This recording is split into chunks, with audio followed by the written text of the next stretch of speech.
Kami dari kelompok 2, mata kuliah Manajemen Pengembangan Dakwah, yang beranggotakan Fahrevi Firdaus, Abdul Gofar, Akmal Dayan, Gugun Gunawan, Firman Dwi Putra, Anton Prabowo, Farhana Aulia, Dian Permana. Kami akan memaparkan pembahasan yang bertemakan peran kepemimpinan DKM Al-Falah Waladesa dalam mengembangkan kegiatan dakwah.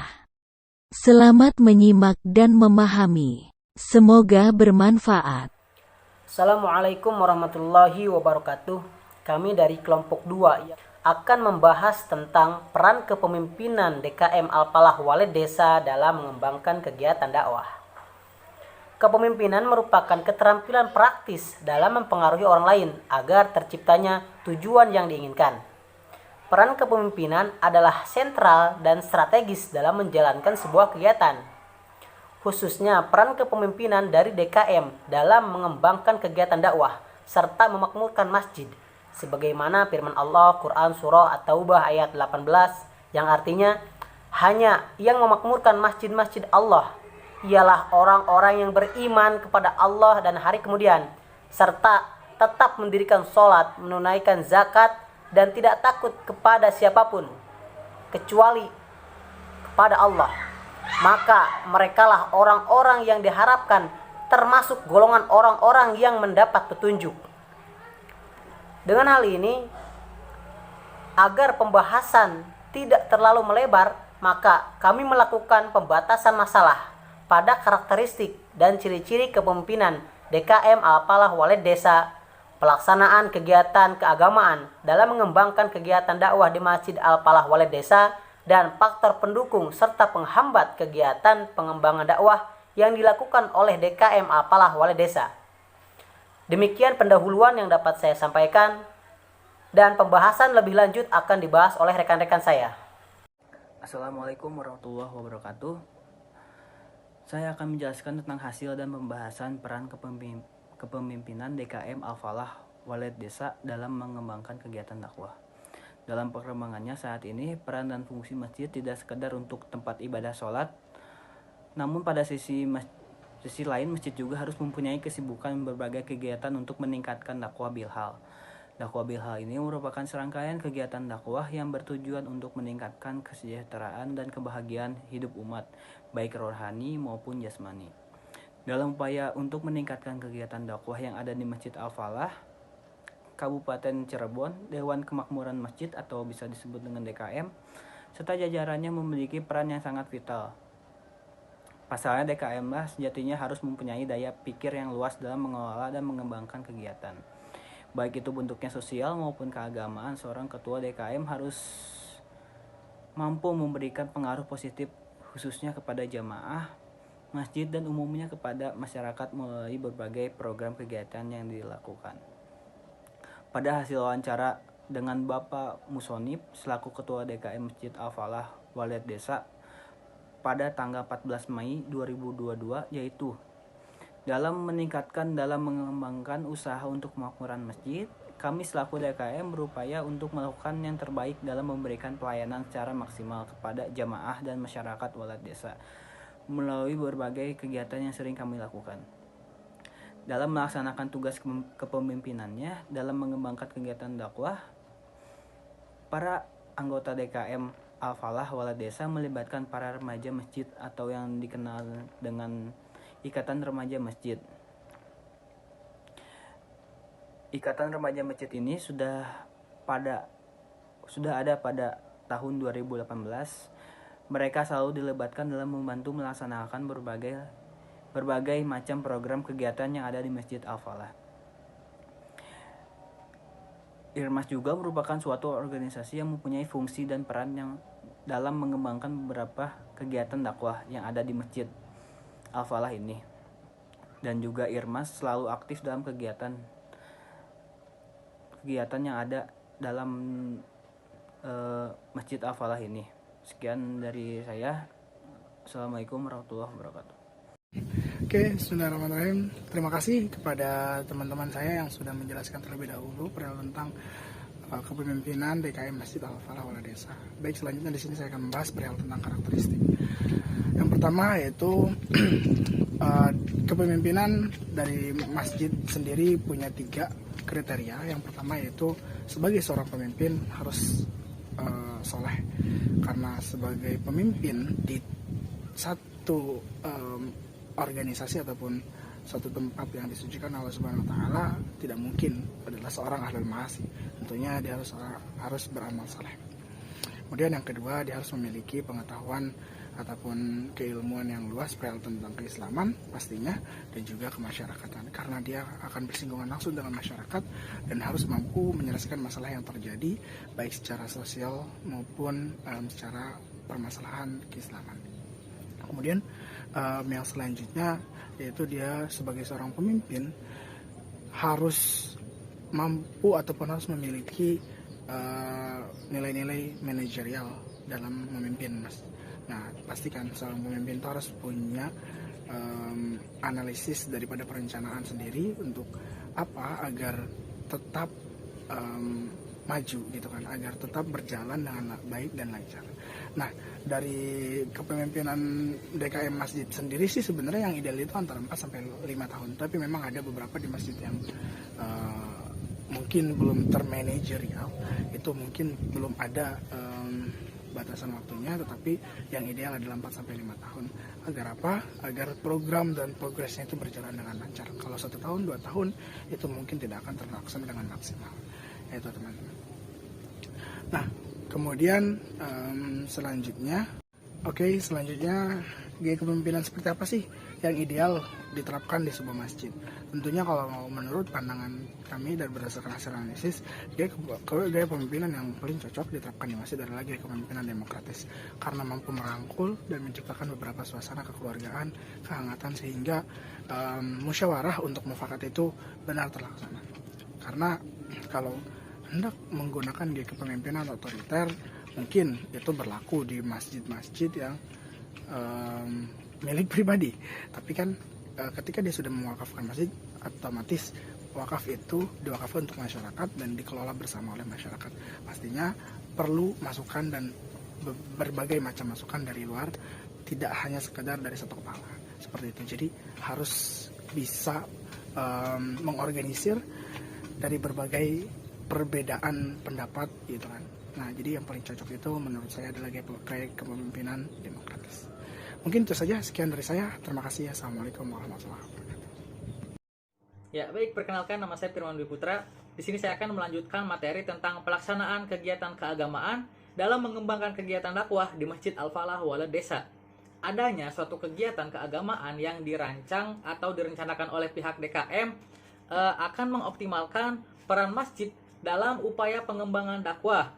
Adapun pelaksanaan kegiatan yang dilakukan oleh pihak DKM masjid dibagi menjadi 4 bagian. Yang pertama, kegiatan harian. Lalu yang kedua, kegiatan mingguan. Yang ketiga, kegiatan bulanan. Dan yang terakhir, kegiatan tahunan. Kegiatan harian yang dilakukan oleh Masjid Al-Falah Wal Desa seperti kultum ba'da sholat subuh, ngaji Al-Quran, ba'da sholat asar. Lalu kegiatan mingguan yang dilakukan yaitu pertama yasinan dan marhabanan setiap pada malam Jumat.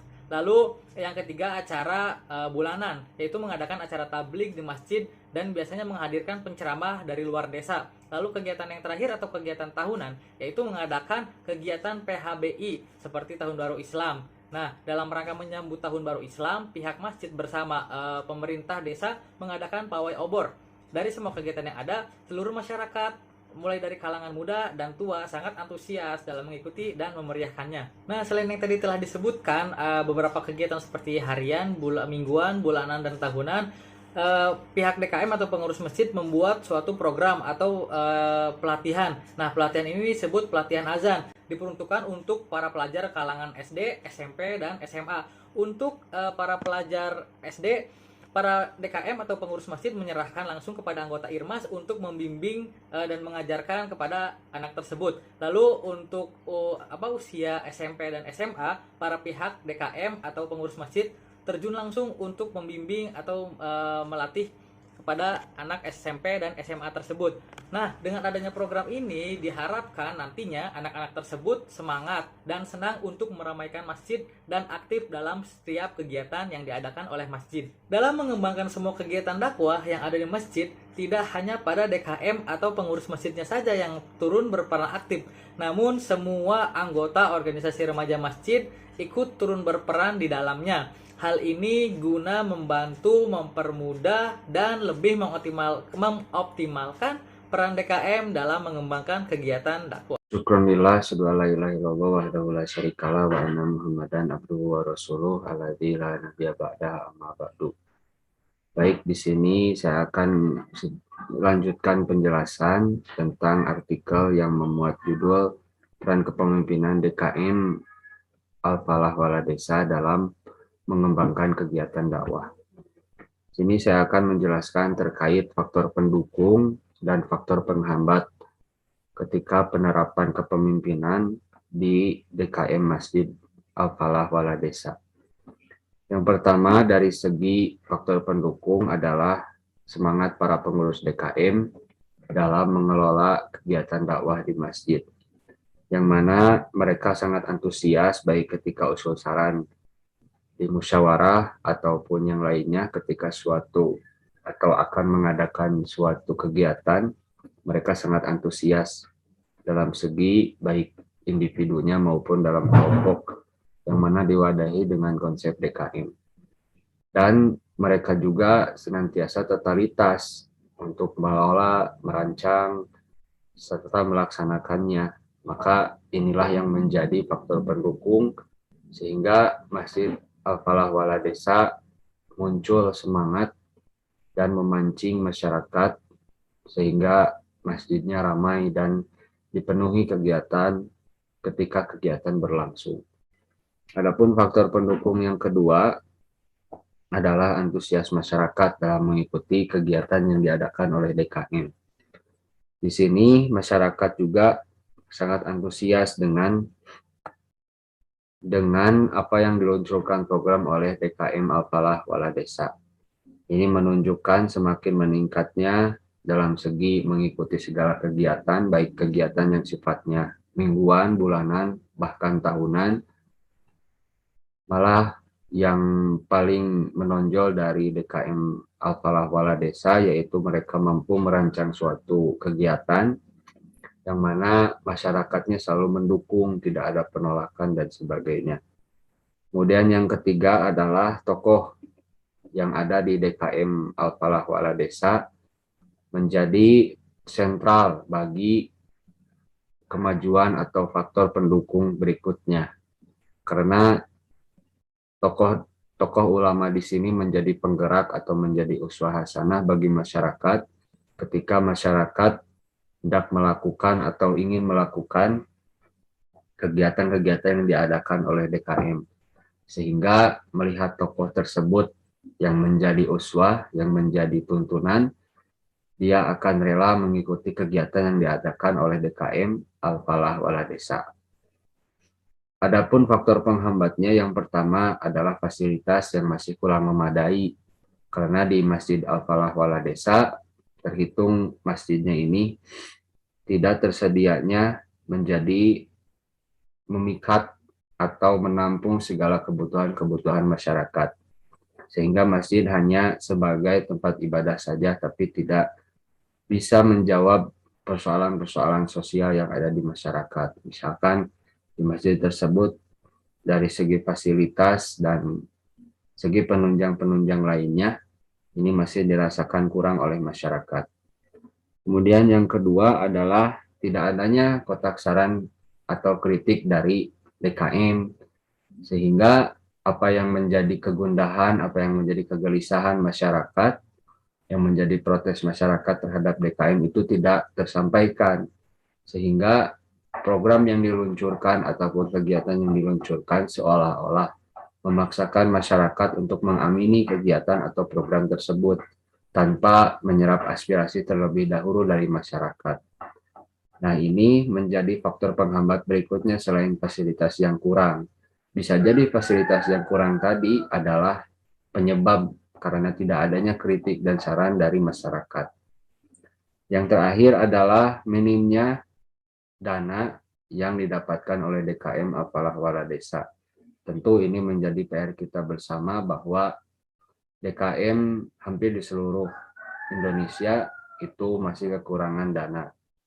Atau kekurangan ataupun yang lainnya, terlepas dari hal demikian, khusus di Masjid Al-Falah Wala Desa, kesadaran masyarakat akan memakmurkan masjid hanya sebatas kebutuhan secara agama, bukan kebutuhan secara duniawi, sehingga dia datang ke masjid hanya datang, tidak memikirkan kemakmurannya, tidak memikirkan fasilitasnya, tidak memikirkan kenyamanan di masjidnya, sehingga dana-dana ketika akan melakukan kegiatan tertentu atau memperbagus fasilitas yang ada itu sedikit terhambat.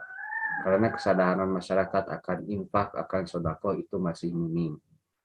Dan ini pula yang menjadi faktor penghambat yang ada di DKM Masjid Al-Falah Wala Desa. Mungkin itu yang bisa dipaparkan oleh saya, bahwa pada dasarnya baik faktor penghambat maupun faktor kekurangan, tentu ini tidak bisa lepas dari suatu DKM. Maka faktor kepemimpinan dari seorang ketua DKM ataupun DKM itu secara komunal bisa lebih dikembangkan kembali dan terus diperbaharui, sehingga persoalan-persoalan masyarakat, kegundahan masyarakat, dan menjadikan masjid sebagai pusat peradaban bisa kembali terwujudkan. Demikian aku qouli hadza wa astaghfirullahi wa lakum. Wassalamualaikum warahmatullahi wabarakatuh.